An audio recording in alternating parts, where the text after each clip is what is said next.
Assalomu alaykum, hurmatli kuzatuvchilar. Denov jalyuzi jamoasi navbatdagi fayzli xonadonlarimizga tashrif buyurdik va deraza eshiklariga dikey pardalarni ustirovka qilib berdik.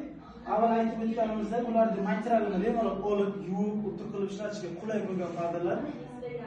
Yopib qo'yganingizda bemalol zich holatga keladi. Hech qanday yo'g'riqlik, issiqlik o'tkazmay turadi va derazalarga ham xuddi shunday zich holatga keladi.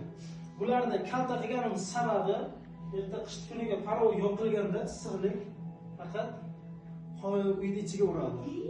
Va har birovi o'ziga mos qilib juda chiroyli usulda tayyorlab berilgan aboylarni rangiga mos qilib koronavirus qilib berildi.